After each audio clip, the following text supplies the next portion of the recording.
Well, there was a county hospital Okay.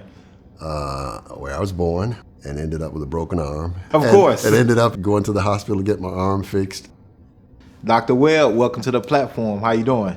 I'm doing great. It's an honor and a pleasure to have you on Deep Dish Conversation. So thank you for the time. And I always love giving people their flowers, especially here in Nashville that's doing the work that you're doing. So a whole bouquet of flowers going to you for just, putting in the work, especially around healthcare and saying what needs to be said, but also just doing the work in the community, specializing in North Nashville, marginalized communities that have been neglected when it comes to healthcare or just healthcare deserts in general. So thanks. Appreciate you. Thank you.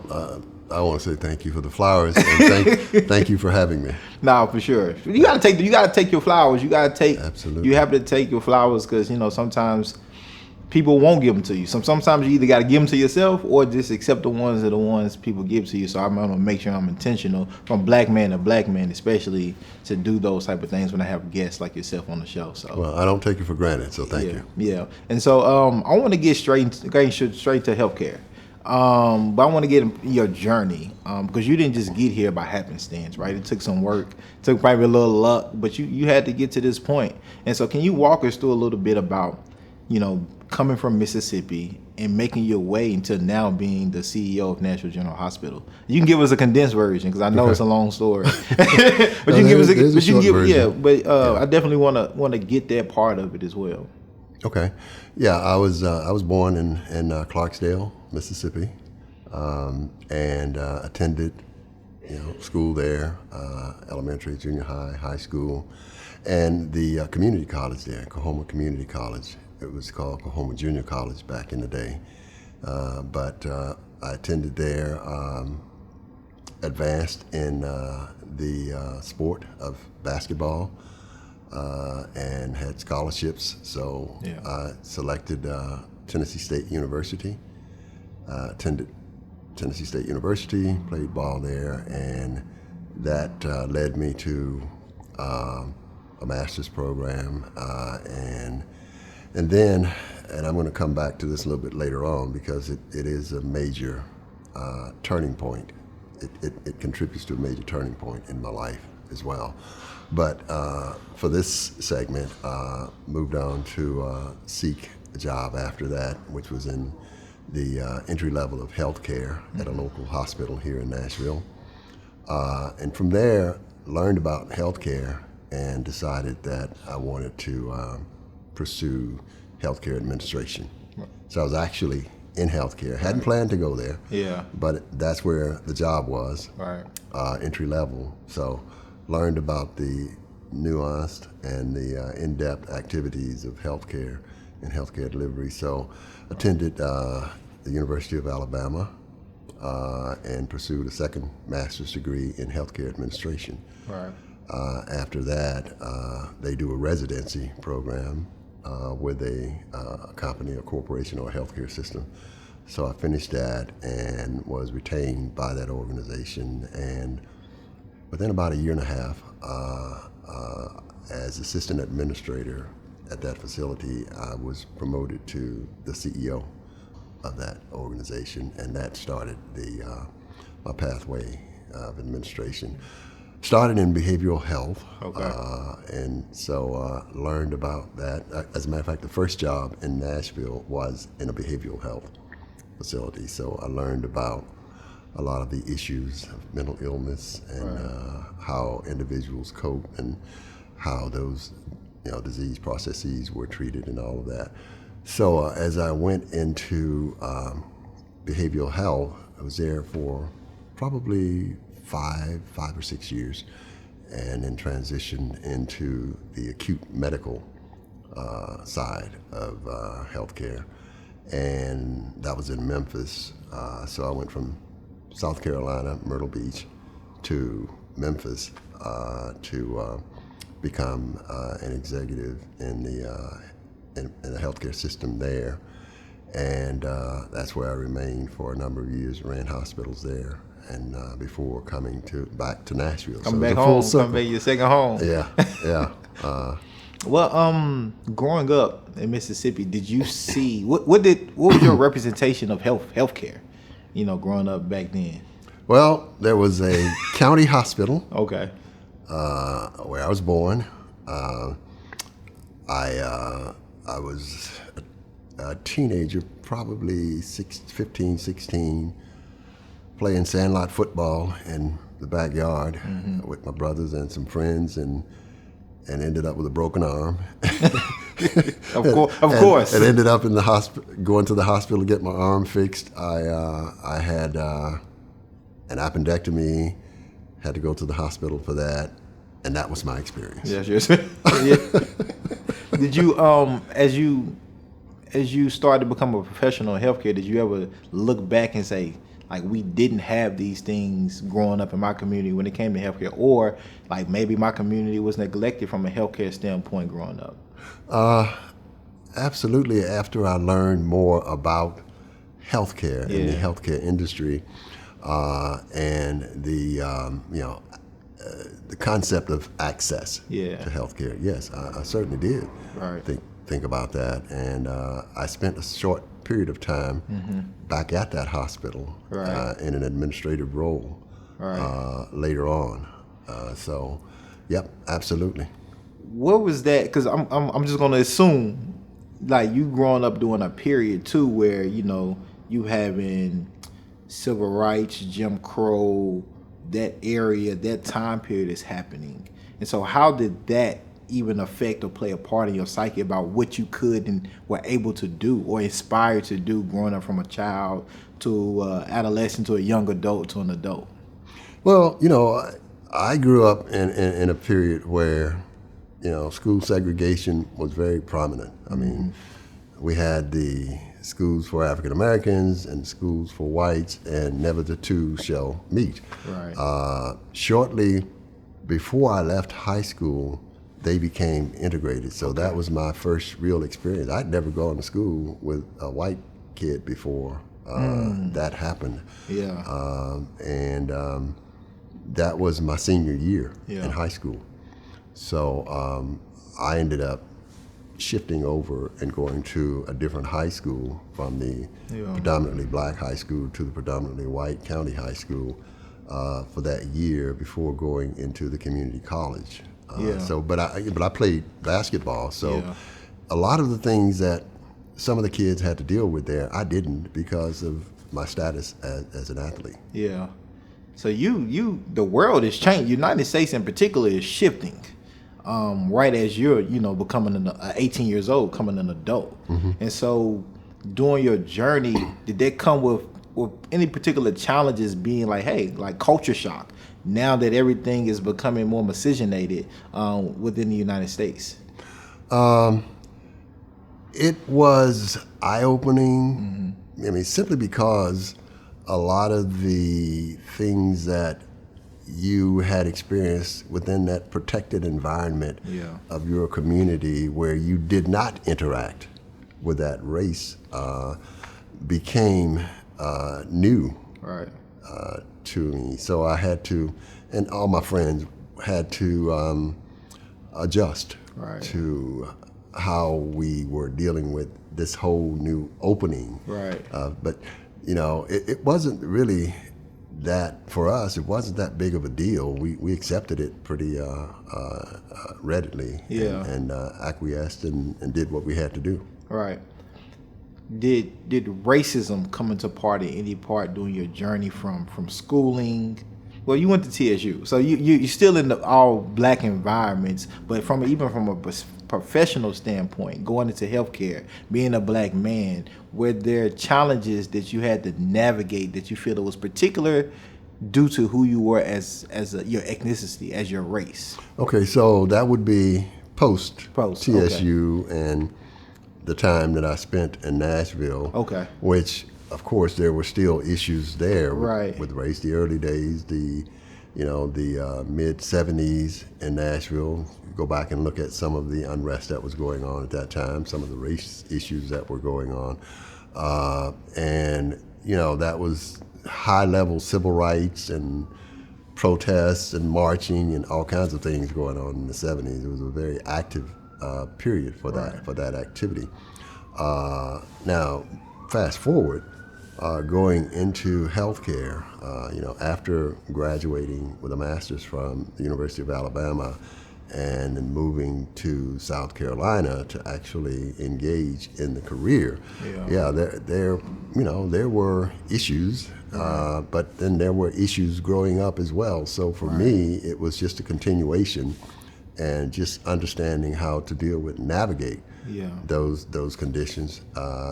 It was just all pretty nuanced to me as I transitioned. Who was your support system, or what did that support system look like as far as navigating that? A lot of times, many black folks especially, a lot of times are the first, in many cases, or their family or their community do a lot of things. They're first jump out the window. But a lot of times, jump out the window comes with broken glass and bruises and things like that. You need people to help you bandage those, put Neosporin on. What did that support system look like for you? And who were those people on your good days and your bad days when you feel like, man, I don't know if I can do this, or this is getting really, really hard for me? Yeah, it's a great question. So I had older brothers. Okay. Who had gone into higher education. They graduated Jackson State. I went to Tennessee State, they went to Jackson State. But they became educators. And while I knew I was going to continue and get degree and become, a professional, at first I thought it would be in education or coaching or something like that. By my taking a different direction with my career and going into healthcare administration, there was a certain amount of insight that they could give me, but they had no idea of how to navigate, the industry of healthcare, and that became my world. And living in, first full-time real job that I had as an executive was in South Carolina. So still deep South. The support system that I had was basically the people around me. There were not many, and still not, as far as the ratio is concerned and goes, the ratio of African Americans to non-African Americans that are in top leadership positions in healthcare is still skewed. So it has been that way. It is still that way. And coping was just a matter of day-to-day understanding and preparation. Preparation. I want to get into that current status right now. So when we talk about diversity, equity, inclusion, we all understand now in this country there's an attack on trying to be a diverse, equitable, and inclusionary organization. And we talk about healthcare, where it's already screwed on many levels when it comes to diversity, inclusion, and equity. What are your thoughts on trying to protect that idea of being able to have a diverse, equitable, and inclusionary environment in healthcare, and make sure that black and brown folks can get in C-suite level leadership in healthcare? Now, this is a challenge that didn't just develop, right? It didn't just happen. This has been over a period of time. My best advice to anyone, particularly minorities and particularly African Americans, is preparation. Come to the table prepared, because we've heard all of our lives that the playing field is not going to be level for you. So you've got to be able to perform, and you've got to have a good command of the skills and the expertise that are required. I still have to do that and make sure that I stay on top of the issues, that I'm looking for outcomes and processes to be in place to make sure that the things that are deliverables, that I'm able to deliver on those things. So just performance, and your performance is an outcome of your preparation. So you cannot change the structural aspect of the country. It's been in place for hundreds and hundreds of years. You can mitigate the effects and you can mitigate the impact on yourself by making sure that you are coming to the table prepared and ready to get the work done. What happens to healthcare, or what is the end result of healthcare, or a result of healthcare, if it stops being diverse, if it stops being equitable, Well, if it stops being inclusionary? You want a good example? COVID. Okay. That's what happens. The disproportionate impact of COVID, mortality, death, and the morbidity, the number of people that contracted it, the number of people that died from it, disproportionately affected people of color and marginalized populations. And that's a microcosm of the healthcare within our country, is that one of the statistics that we should pay close attention to is the maternal health. The mortality rate of an African American woman compared to her white counterpart, she's about 3 to 4 times more likely to die from a maternal related condition. Look at your infant mortality. An African American baby is more than twice as likely to die within the first year of life than their white counterpart. Those are disparities that are related to the actual race of the individual, and particularly African Americans. Now, there's a lot to that. Yeah. It's not just a simple issue of people just dying. Yeah. There's lifestyle, there's socioeconomic issues, there behavioral issues. There are a lot of issues that are very complex that create that outcome. But at the end of the day, those are the disparities, and you can call them inequities, Right. because there are a certain number of things that are not equitable that contribute to those outcomes. And I want to get into that intersectionality of like, what are other things that are not equitable that also results into poor healthcare. So now you're crossing over into what is commonly referred to as the social determinants of health. Okay. Social determinants of health are those social and economic conditions that will contribute to outcomes of an individual's health. Okay. Okay. Social determinants of health are key elements for driving health disparities. Social determinants of health are things like access to food, access to housing, access to transportation, where you live, where you play, where you work, where you grow, where you age. Those are all social determinants of health.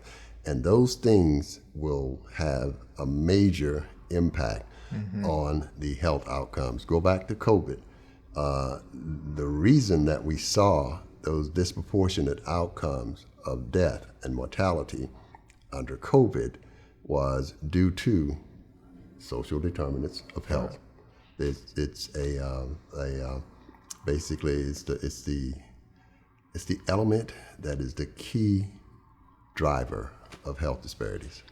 What does a organization like Nashville General Hospital play a role into those things in a community like Nashville? How does Nashville General Hospital, or even what is your role in combating some of those other social determinants that play a factor into the type of healthcare or lifestyle healthcare that people have or don't have? Well, the first thing you want to do in healthcare as a healthcare leader is to make sure that the healthcare is equitably distributed to populations regardless of their race or their ethnicity or their language or their socioeconomic status. Is that the case for Nashville at this moment? I can't say in total. Okay. What I can say is that for Nashville General Hospital, we're the public hospital, which puts us in a good position to be able to say whether you have the means to afford health care or not, if you show up at Nashville General Hospital requesting care, you're going to get an excellent level of care, and that is indicated by the fact that as a public hospital, which is one that cares for the indigent population, the majority of our patients, as we sit here today, over 60% of our patients are patients who have insurance and who can go anywhere in the city. But at the same time, no patient that does not have insurance is turned away. Right. So that means that we are welcoming you if you don't have insurance. But some of the factors that causes that will have to do with obviously your socioeconomic status, right? Your wealth. There is a social gradient of health that trends that the higher your socioeconomic level is, the better your health outcome will be. So it tracks along that trend. Is there, because doing my research for this, right, I realized that maybe Nashville General Hospital doesn't get enough recognition for all the amazing, like, national leading things that you all do, especially serving communities that can't afford health care. Is there a stigma or a myth associated with public hospitals in general that make people want to say, I don't know if I want to get service or medical attention there, and let me go somewhere else that may be more expensive, but they have the fancy name, right? It is publicized. The propaganda is different. Of course there is. And there's this scintilla of justification for that. Because statistically and in the science, it will show that the hospitals that care predominantly for indigent populations or marginalized populations will tend to have a lesser quality. What you have to do is you have to be cognizant of that tendency, because oftentimes individuals will take the mindset, well, they don't have resources anyway, so why should we go all out to care for them? Or they're not going to be compliant with the care that we're providing to them, so why should we go all out and produce all of the resources? Right. It's going to be wasted on them. That can be an attitude. We flip that upside down, and we say that everyone deserves excellent health care and access to health care. Health equity is really all about every individual having the opportunity to maximize or optimize their health. That's health equity. That is a social justice issue. Right. No one deserves to be deprived of that opportunity to maximize their health outcome. There is nothing in our Constitution or anywhere else that would justify that. Therefore, it becomes a social issue, hence social justice. Right. Social justice is what I do. I love social justice. And I don't think there's enough conversations around healthcare social justice, especially locally here in Nashville. So I want to dive into you of what are some of the opportunities or even maybe challenges when it comes to healthcare in a city like Nashville now that's quote unquote its city. 90 people a day are moving here, but we understand and we see quite blatantly that this city cares more so about tourism, probably more so than the people that actually live here. That people are probably more so cared about, what's going on downtown, having fun, but like there's an affordable houses crisis. There's a education crisis. There's a healthcare crisis, right? All of these things are happening, they all intersect. Being the CEO of Nashville General Hospital, do you see challenges or opportunities, and what does that look like? So in Nashville, the healthcare industry is probably the number one generator of resources and wealth in Nashville. Nashville is considered the healthcare capital of the nation, of the world, arguably. It has grown immensely over the years. So as a public hospital, one might think that you need to be at that level of healthcare delivery. You can't have the public hospital dragging up the rear of healthcare and healthcare delivery, healthcare outcomes, and the ability to survive in a community where the healthcare national recognition is such as Nashville. So Nashville General Hospital has some big shoes to fill. I think Nashville General Hospital is performing better now than it's ever performed as far as in comparison to its own leadership. At one time, Nashville General Hospital did not have its own leadership. It was led by other institutions. So now the people that run Nashville General Hospital, the team that's there, are all employed by Nashville General Hospital under the Hospital Authority and the Board of Directors. So it is performing well. We are working with evidence-based methodologies.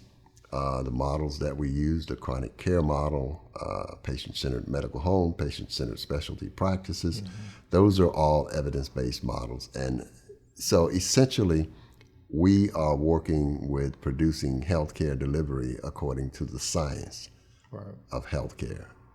Science has always been the driver of medicine.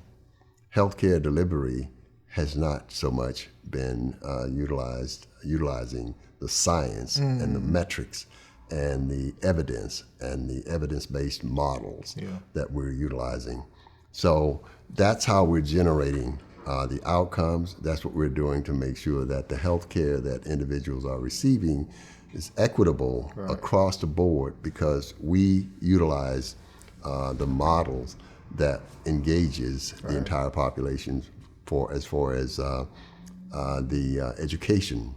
We have a food pharmacy at Nashville General Hospital, which is a concept that addresses food insecurity, because if you're serving the population that has most likely to be indigent, there's a high likelihood that food insecurity is going to be a part of that. And so food apartheid, right?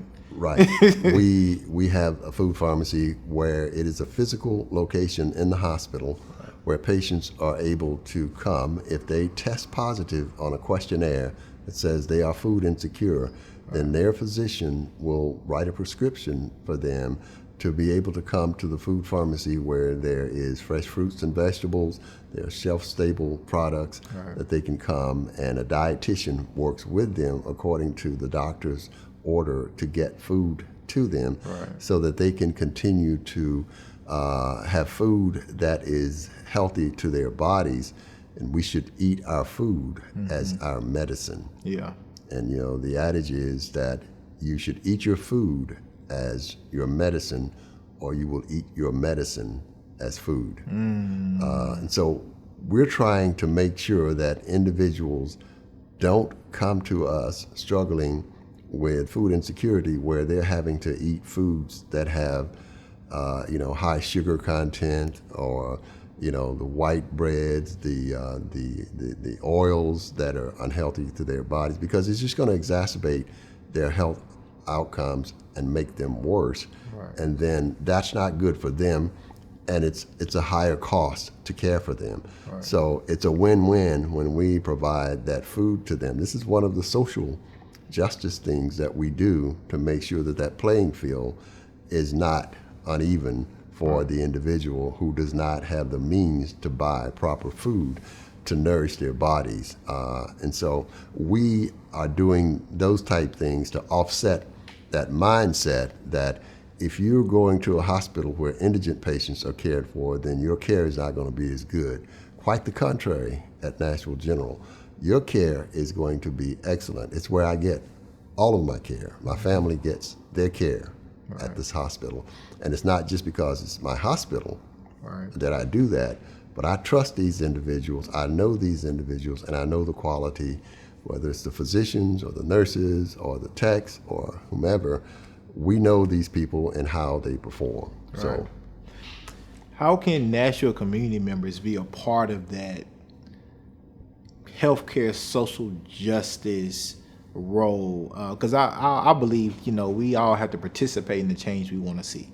Regardless if you're a healthcare expert or you just want somebody that just cares about health, is there an entry point where somebody in our Nashville community can say, hey, I just listened to this podcast with Dr. Webb.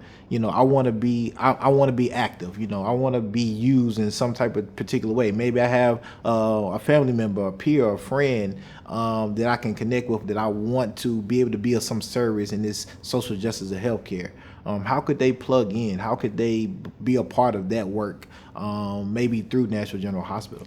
well, first of all, let's understand that this is the public hospital. Right. So for those individuals that are listening to this podcast and in and around Nashville, particularly if you're in Davidson County, Nashville, this is your hospital. You own this hospital. Right. Because it is the public hospital. Right. The funds that go towards supporting that indigent population that we care for, that comes from the city. That's about a 35 or 40% of the overall operating budget that we have, but it is a commitment on behalf of the city to care for its own indigent population. So you, population, represent the city.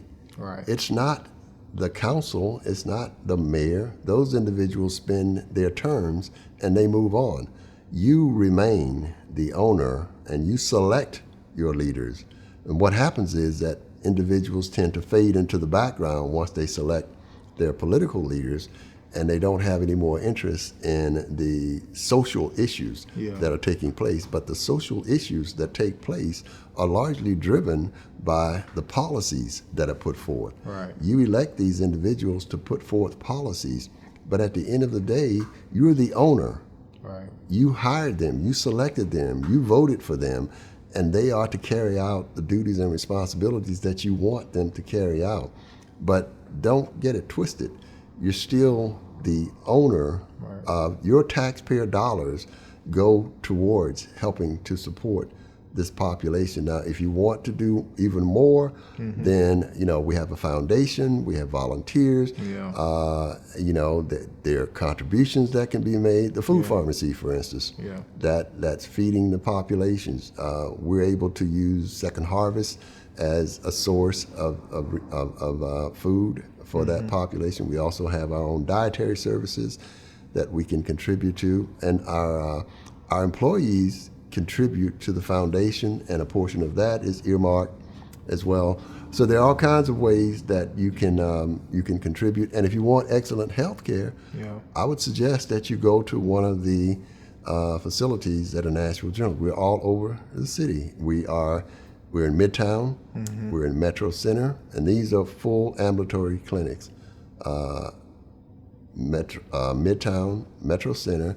We're here at the Bordeaux facility, and then on the campus of Nashville General Hospital, the main campus on Albion. We also have ambulatory sites there. So that's how you can get involved. Yeah, I think it's crucial, even how you just broke that down. As a person that's from here, I don't think too many people that grew up here really looked at it in that context of just public health care and how, like, hey, this is our hospital. This is coming out of our pocket, and like we need to take advantage of this. We need to, but again, I think it plays a part too. Again, it's like, and I want to ask you this: how does the Vanderbilts of the world, the St. Thomases of the world, is there cohesion in working togetherness in our healthcare system with a Nashville General Hospital, or are people working in silos when it comes to healthcare? And like the Meharris, which is right across the street, is it cohesion amongst trying to provide Nashville with the best healthcare, or are some institutions or organizations of healthcare want to just do their own thing? Okay, so first thing we need to do is to separate Okay. the hospital from the medical school. Okay. Right? The medical school trains physicians, and they engage to a certain extent Okay. to care for population. But the main thing they're doing is educating students. Now, when you have an academic medical center, you have a hospital and you have a medical school, Okay. right? The medical school is responsible for recruiting, training, and educating. They utilize the hospital as the site for training their students. Now, as far as silos, I can tell you this, not just looking at the Vanderbilts or the Ascensions or any of the other hospitals here. Across the country, hospitals tend to work in silos. It's because in this country, healthcare is basically a market product. Okay. Okay, so there's not a tendency for them to share information with one another. Basically, they're competitors. Okay. It's healthy competition, but that's the nature of healthcare in this country, because as we look at it, healthcare does not appear in the Constitution as a right. Right. So it becomes then a market product like a car Right. or a refrigerator. You purchase it. You've got all kinds of commercial insurance. You have for-profit hospitals. You have not-for-profit private hospitals, which is what those you just named are. Yeah. Vanderbilt and Ascension, or private not-for-profit. HCA is for-profit. Either way, you're in pursuit of a share of the market. Right. That's the nature of the business. And so Nashville General is also in pursuit of the share of the market in order to remain financially viable. You can't just depend on the subsidy that covers the indigent population. That only covers that population, because otherwise that would be a void. Okay. And how could you take care of someone when you don't have the resources to take care of them?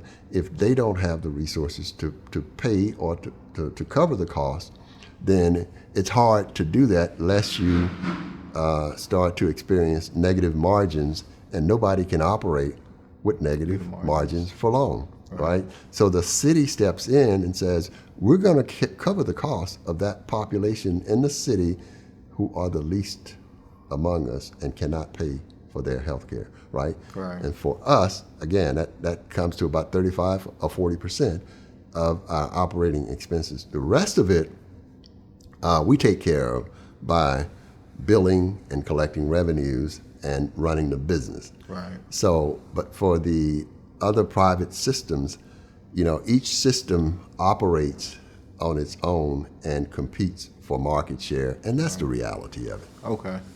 Yeah, see, that's a masterclass explanation you just gave. Because as a person that's not in healthcare, just thinking of like what is best for community, right? Seems like we the healthcare hub of the country. It seems like, hey, everybody will be trying to service the community to the best of their ability. Now, if you were living in Canada, Canada has a whole different type of healthcare system.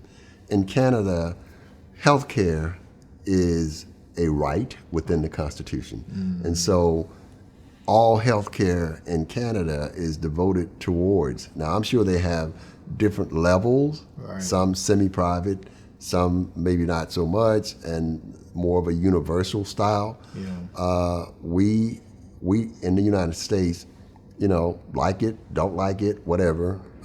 It is the nature of the industry that it is a market product that drives competition. Now, we have some of the best healthcare in the world, but from an overarching standpoint, it is not under a universal system. It is more private systems across the United States. If it's one thing that you could snap your fingers and change about our healthcare system, what would that be? It would probably be having a more centralized focus on outcomes. Okay. Rather than being so consumed with market share. Now, that would be one heck of a snap. And can you break that down? So when you say outcomes, meaning Outcomes, mortality rates, Okay. infection rates, morbidity rates. Just go back and look at COVID. Yeah. See, anytime you want to really take a look at a contrast in healthcare and identify some of our real issues, go to the COVID era. Yeah. And you see disproportionately, what happens is under any major disasters or catastrophic situations or epidemics or pandemics, the marginalized and the people of color will typically not fare as well in healthcare. Statistically, Yeah. it shows that. And I'm not just making those up. That is the science that shows that. But this is during that pandemic time. This is what was surprising to me. It's like as black people as a group, we know when it comes to healthcare, we at the bottom, right? Of disparities being listened to, serviced, and then you have COVID-19, and it just exacerbated, like even more so. And it's like, well, why?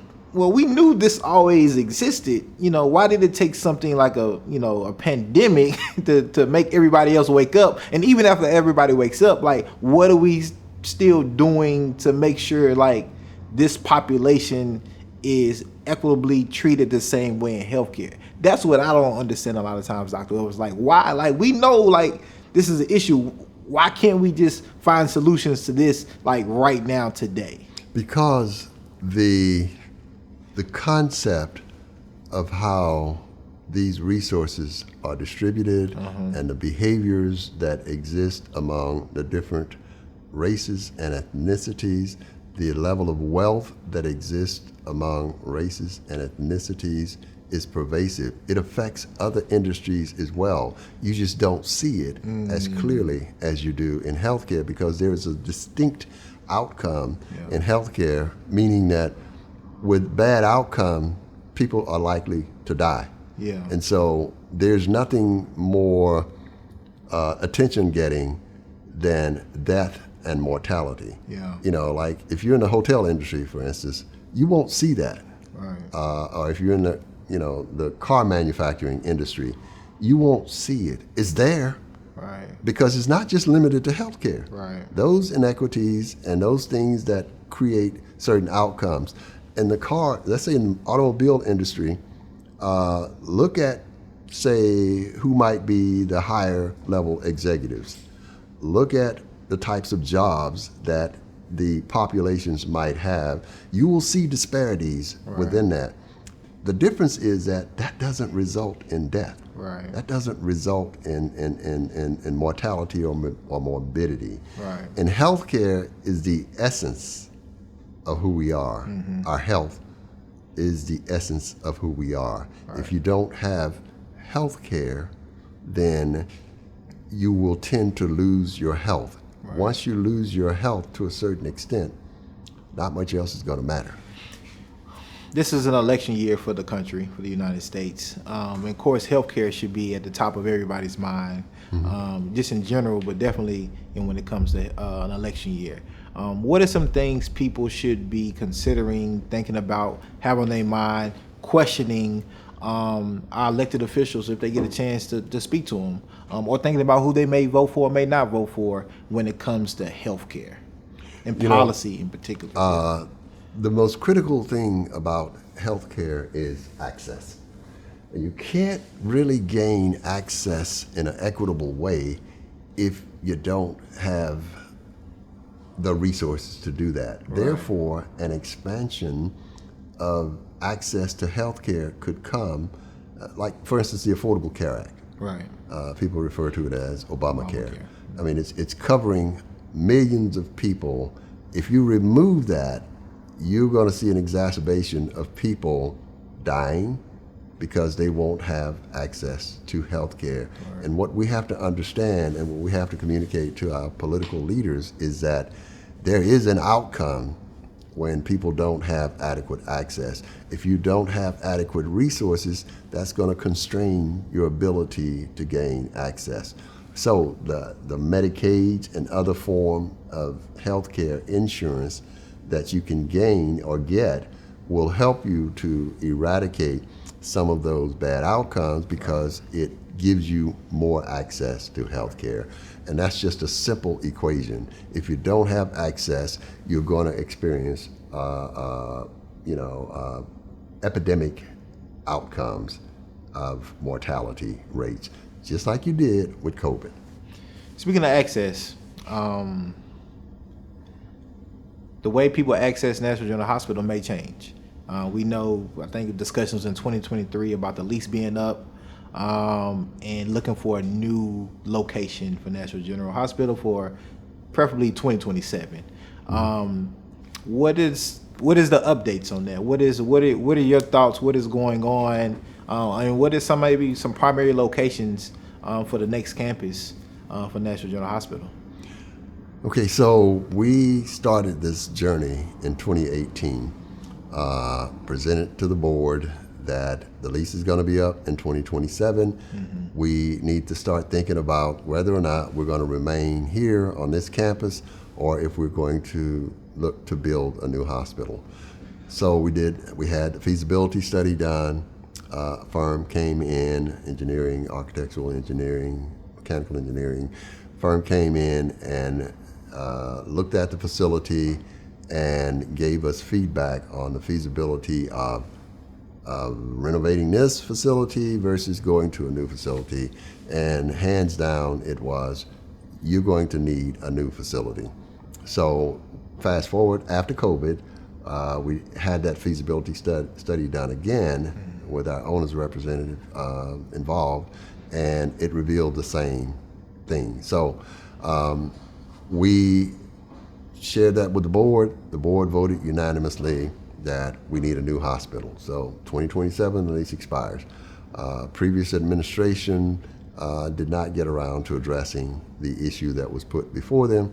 So this mayor received that information, that the documents and all of the preliminary work that was done by the hospital team to show where the new hospital needs to be built, or not the location, but that it does need to be built. So now we're at a point of determining with the city what that location is going to be. It needs to meet certain criteria. Right. We talked about access. Right. It needs to be accessible from across the county because it is the county's hospital, not one side versus the other. Right. It needs to be centrally located. It needs to have access, major access, so that individuals can catch a bus or drive their cars and all of that. We've looked at preliminarily, we looked at several sites, and the talk was about the Metro Center site. Now, that's not something that's guaranteed. It does meet the criteria, but it wasn't an area that was guaranteed that we would be able to gain access to. So 25 to 30 acres of land is what we need. So right now, we're in dialogue with the mayor, who has said that he wants to put together a team from his office to work with our team and others to identify the land that the hospital would be placed on. So right now, the book is still open on where that would be. We're hopeful that that's going to occur soon, and we can get to the business of identifying the land and moving forward with putting the plans to build in place. Yeah. I advocate for Metro Center. It centralizes right there. Yeah. Hopefully our mayoral administration, gets on top of that. 2027 to be here before we know it. We are in 24, so 3 years it'll be here. So it still has to be built. Time flies. Yeah. I always like to give my guests an opportunity to close. If there's anything that you want to extrapolate on, or something that we didn't talk about that you want to, address and put at the top of the conversation, I want to give you the opportunity, Dr. Webb. Yeah. One thing we didn't, and I kept thinking about it, but we had so many things. Yeah, that's why I say, that's why I was like, we got time. But I want to just share with people the concept of the Congregational Health and Education Network. Okay.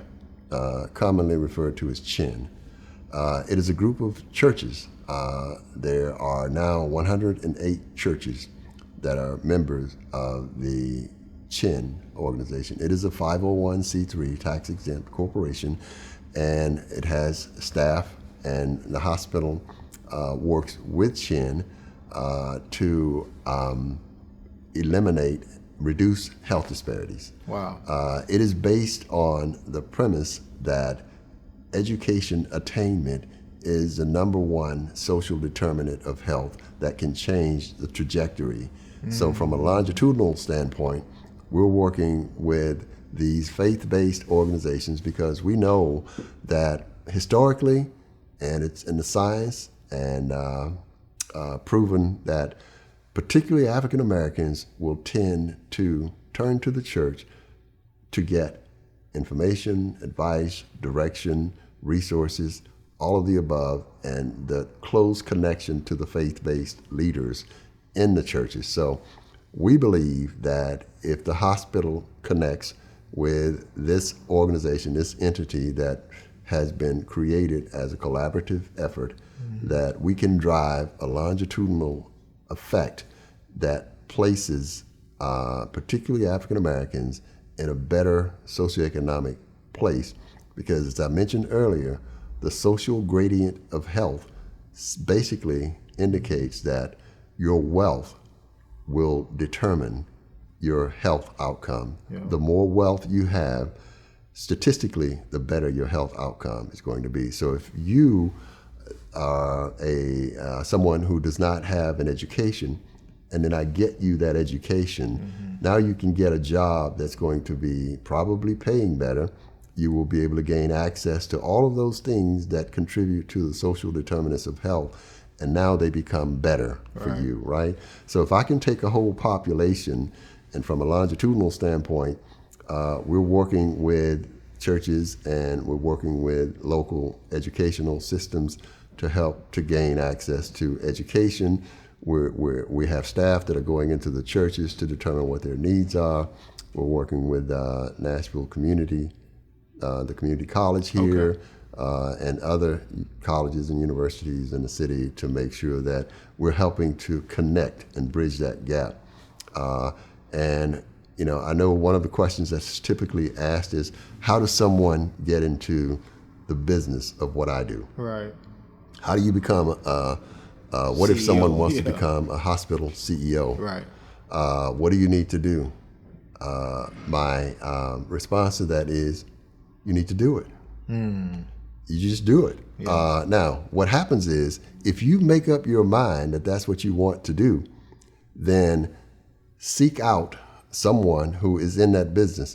I personally never turn anyone down when they say, I want to talk to you.